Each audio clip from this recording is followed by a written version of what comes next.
Bom dia, boa tarde, boa noite. Eu não sei em que horário você vai se atrever a ver este vídeo. Quero falar sobre um assunto muito sério. E o nosso assunto não poderia ser mais sério do que este, que é o Covid-19. Lamento, eu sei que você está super bem informado, você está lendo coisas por aí, você está vendo coisas por aí, você não aguenta mais tanta notícia, você quer fugir das notícias, você não quer prestar mais atenção, você já anda de máscara, você usa gel, álcool, você faz tudo que. Não chega perto de mim, 3 metros pelo menos, você faz tudo que você deve fazer de acordo com as notícias que você está recebendo. No dia 6 de julho, este nosso mês de julho de 2020, a ONU publicou um estudo. E é um estudo sobre carnes, o consumo de carnes. Lá vem o vegano. Sim, lá vai o vegano. Estou aqui para falar com vocês a respeito da origem do vírus e da doença, o Covid-19.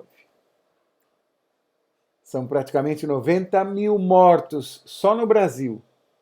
Só no Brasil. A gripezinha já matou 90 mil pessoas. Só no Brasil.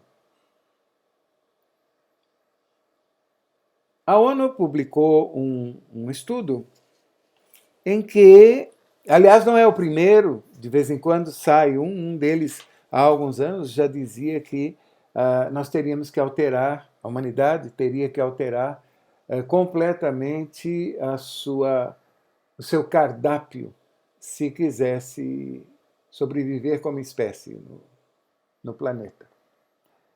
E fica difícil isso, porque você vai dizer para as pessoas que elas têm que parar de comer carne. E aí vem a notícia que os chineses comem morcegos assim no prato, numa sopinha, e que daí veio o Covid-19. Ledo engano, porque se fossem só os morcegos, depois daquilo ter parado lá, mas acontece que o vírus pula de uma espécie para outra. Se é que foi morcego, se foi vaca, se foi texugo, se foi mosquito, o que quer que seja que andamos comendo, o vírus andou pulando de espécie para espécie e não adianta dizer que são os animais silvestres. A ONU vai por aí. Nesse estudo, isso é denunciado ou alertado pela professora Sônia Felipe, PhD. Ela nos alerta sobre algumas lacunas que existem nesse estudo, e lacunas muito compreensíveis, porque essas lacunas vêm do fato de que quem escreve o relatório, quem escreve o estudo é gente que consome carne, que coloca pedaços de animais mortos no seu prato. São escolhas alimentares que vêm de uma cultura já milenar. Né? Mas a coisa é muito séria, porque existem detalhes, existem questões pequenas que nós deixamos de observar. O fato de que gigantescos frigoríficos, para não falar gigantescas casas da morte, foram fechadas porque uma porcentagem enorme dos seus funcionários foram contaminados pelo Covid-19, às vezes isso nos escapa, nós não prestamos atenção nisso. Deixamos de prestar atenção nisso, porque nos é conveniente, não? Esquecer. Porque é tão fácil, no supermercado está tudo lá em pedaços higiênicos. Nem aquele cheiro de morte do formol você consegue sentir mais no supermercado. Antes era insuportável, mas agora você passeia com aquelas bandejinhas todas com uma asepsia perfeita, o camarada limpando o chão a todo instante, porque sangue cai ali. Né?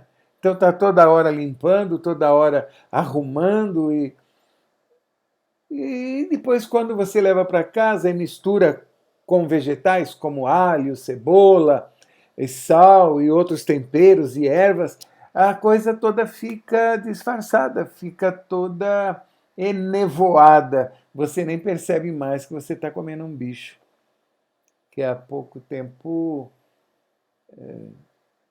chorava, gemia, era feliz e não sabia, criado para a morte. É muito complicado isso. Se veio ou não do morcego, o vírus, o fato é que ao chegar na Europa e de lá vir para cá, se é que assim foi, ele se subdividiu. E nós temos aí 4 cepas maravilhosas, diferenciadas, que não nos permitem mais saber qual a origem desse vírus. E talvez só fiquemos sabendo daqui a muito tempo. A gripe espanhola, por exemplo, recentemente saem as notícias, nunca foi espanhola, ela era norte-americana e foi levada para a Europa e para a Espanha pelos soldados americanos que iam para a guerra. E a desgraceira foi tamanha que 50 milhões de humanos morreram, muito mais do que na guerra. A coisa é terrível, mas tem que chamar a nossa atenção o fato de que nos frigoríficos o número de mortos foi amplificado. Por que será? Será que é porque eles mexem com o sangue, com as vísceras, com a pele dos cadáveres, dos ossos, aquele. Será? Com certeza. E com a gordura que eles também inalam. Porque a gordura é o prato predileto do coronavírus. É para a gordura que ele vai. E se ele encontra, ao ser assimilado, mais gordura, é um prato cheio para o vírus. Ele se multiplica com mais facilidade. Aí você pensa, bom, mas talvez se fosse um frigorífico menor, mais limpinho, como se fosse possível haver um frigorífico mais limpinho, não haveria esse problema. Não há nenhum estudo. Ninguém se preocupou em analisar isso. Sabe-se que nos grandes frigoríficos, recentemente, sabemos que na Alemanha, na Bélgica, na França, na Holanda, foram fechados frigoríficos enormes, enormes, por causa da contaminação dos funcionários. Foi por acaso? Foi porque o vírus estava lá? Porque o estudo mais ou menos deixa claro que é a grande aglomeração de funcionários e, portanto, me poupa. Por favor, me impeçam de sorrir. Quer dizer que é porque eles estão aglomerados, não é porque eles estão mexendo com cadáveres ali. É porque eles são muitos. Porque o frigorífico gigantesco, que alimentava grande parte da Europa, alimentava como se fosse um alimento, tinha 2.000 funcionários, e se fosse pequenininho, a limpeza, que limpeza? Que limpeza? Que limpeza pode haver num ambiente desses? Na degola, no assassinato, na morte. O que pode haver num caso desses? A ONU publicou, foi no dia 6 de julho deste ano, 2020, ontem, um estudo chamado Evitando a Próxima Epidemia. Evitando a Próxima Epidemia. Doenças zoonóticas e como quebrar a cadeia da transmissão. Como é que nós vamos conseguir quebrar a cadeia da transmissão? Acho que todo mundo viu o que aconteceu. Por exemplo, para ficar numa coisa muito breve, aqui em São Paulo. Quando o isolamento começou, final de março, as pessoas começaram a se recolher.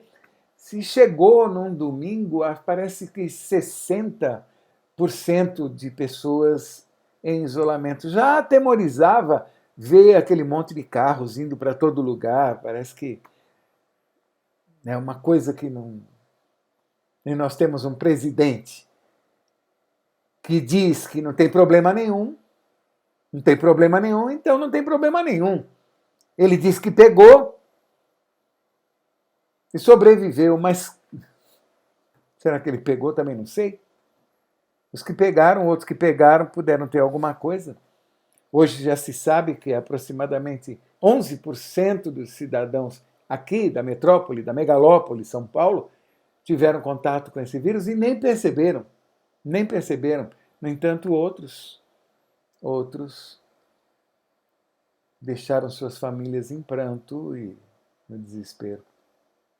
Mas também não é esse o nosso principal assunto, nosso principal mote. Não é possível comer carne sem devastar. Vocês estão vendo as queimadas? É para criar gado, para plantar soja, para poder vender carne, soja para os chineses, por exemplo, que são hoje a maior fonte de recursos do agronegócio. Agro é tech. Agro é tudo.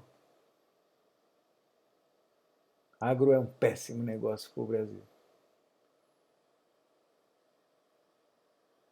Se não fosse isso, poderíamos alimentar com grãos toda a humanidade, mas a humanidade passa fome por causa da maldita carne, da matança.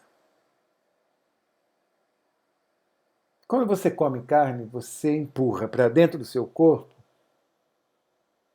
pedaços de animais mortos que têm gordura entranhada. Ah, mas eu limpei, eu tirei a gordura. Você não tirou nada, porque a gordura está entranhada nas fibras das carnes. Então você manda para dentro do seu corpo os vírus que estão naquela gordura. E você quer desenvolver que tipo de antídoto para isso? Se essa gordura com vírus e esse ambiente propício para mais vírus que você pega na rua é parte da tua cultura alimentar. O SARS-CoV-2 não imuniza ninguém. De acordo com o The Guardian, esse jornal influente, importante, publicado no dia 12, são fontes da doutora Sônia Felipe, ele pode voltar a reinfectar. Ele reinfecta. Não existe cura fora da possível vacina. Mas, vindo a vacina, tome a vacina e lembre-se, outra praga sem vacina vai chegar e com mais força ainda. Não nos cabe ficar falando aqui do que o gado traz de malefícios, porque ele altera todo o planeta. A África esteve em chamas há pouco tempo por causa disso, para criar mais e mais gado, para alimentar esta sanha humana de consumir animais mortos. Apesar de toda a dor, todo o sofrimento, nós temos que partir para um outro tipo de ambiente no planeta. Isso não pode, não deve continuar.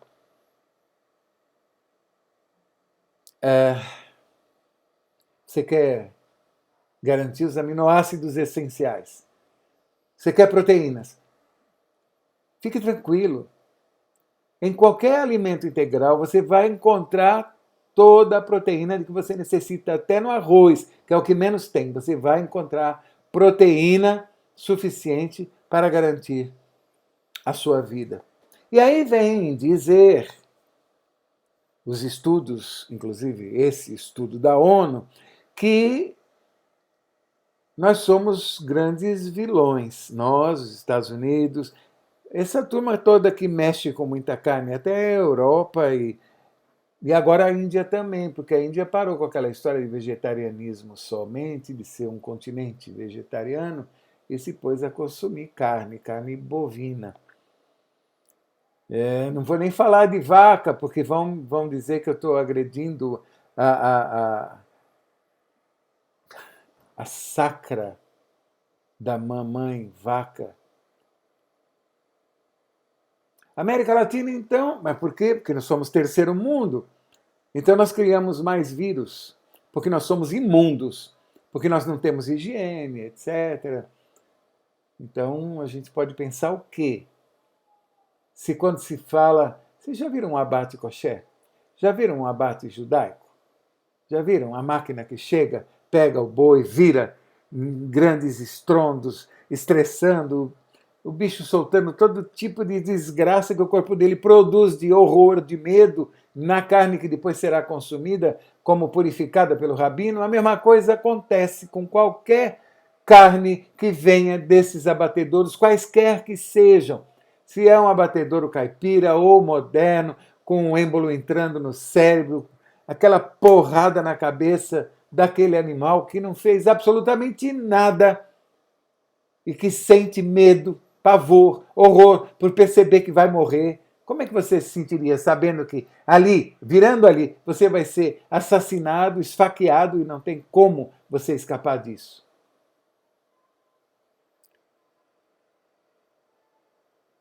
Você consegue, nos vegetais, as proteínas de que você precisa. E precisa. Precisa. Agora, não pense em desinfetar, porque não vai adiantar. Eu peço licença para ler aqui um pequeno trecho escrito pela... Obrigado, doutora Sônia, porque a gente precisa dessas informações. Enfim, quando chega ao ponto, na parte final do relatório, em que seria necessário apontar a dieta adotada pelos veganos, absolutamente vegetalizada, como vacina contra todas as epidemias e pandemias já sofridas e as futuras, dado que no relatório é admitido que 60% das infecções humanas têm origem em algum animal, há uma fuga narrativa para argumentos e jargões ambientalistas mais que batidos há meio século, infrutíferos, que não resultaram em absolutamente nada.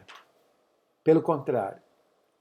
Pelo contrário. Há governos e governos. O nosso governo parece propiciar, através da ação nefasta do ministro do Meio Ambiente, que as queimadas aumentem em toda a Amazônia e também no Pantanal.